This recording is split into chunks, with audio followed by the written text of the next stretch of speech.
Hello, everyone. For those who don't know me, I am Nick, and I have partnered with Steph and Megan since my last video was posted.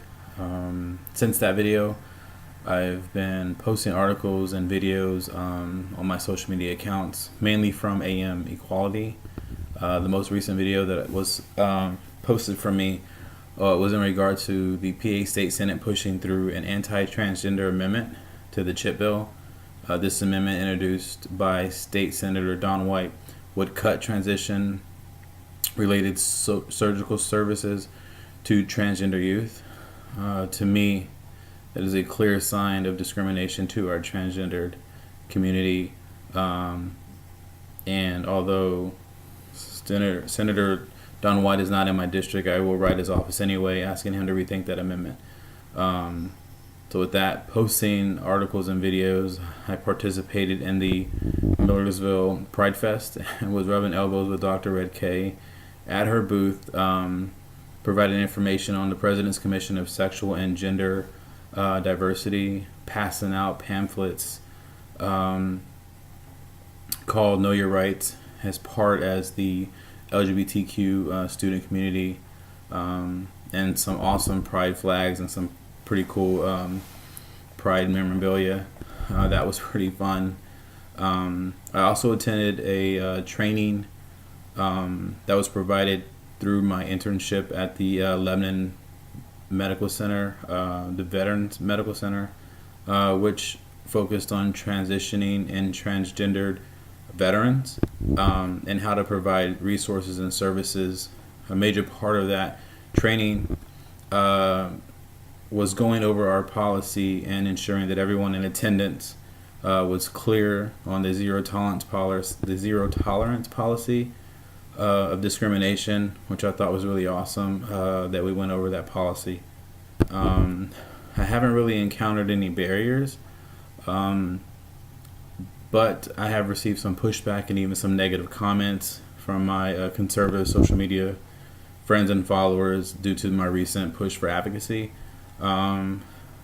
So to recap, I'll be drafting a letter like Megan to Senator White asking him to reconsider his amendment, and will continue to attend trainings, events, which will support and advocate toward the LGBT community. That's pretty much it for me. Thanks. Hi everyone, it's Megan and Steph. We're going to talk about what we've done since our last advocacy video. I've been working with my employer community services group to talk to them about their anti-discrimination policy. So I downloaded the policy and looked it over, and it found out that it is inclusive of sexual orientation and gender identity and expression. So I was glad to see that my employer is very supportive of the LGBT community. Since finding out that my employer is very inclusive, I've decided to work on forming a work group that will update some of the trainings and informative things that we have at CSG. I've also been having open discussions with my coworkers and my supervisors about the Fairness Act and sort of educating them on what it is and what it would do for our state. A lot of my employers, fellow employees, didn't know that in PA we can be fired for our sexual orientation or gender expression or identity. So a lot of them were thankful that I shared that information with them. The other main thing that I did was develop an advocacy guide that would be a helpful tool for other people to use to advocate for the Fairness Act or for other causes that are important to them.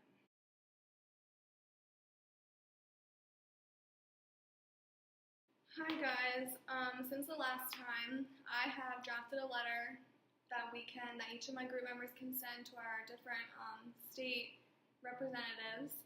I mailed that out this past week, so that's pretty interesting and exciting. I've continued to post on social media. I've been sticking to Facebook for the mere fact that that's where I have the most people following me. Still haven't been receiving much feedback But getting a few more likes on it, it's usually the same people. But I feel like people might just not care, which is as scary as people being against it, in my opinion. We need to get people to be more involved and to make this matter to them because it affects all of us. I, too, have researched TW Panessa's discrimination policy as far as hiring goes, and we are an equal opportunity employer in regards to sexual orientation, gender, among many other things, which I talked to my boss and she didn't know, so I looked up the handbook myself, and it was like very specific in there, but I was kind of disappointed that the boss didn't know because I feel like you should be up to date on that kind of thing, but I was glad that we do have that in place.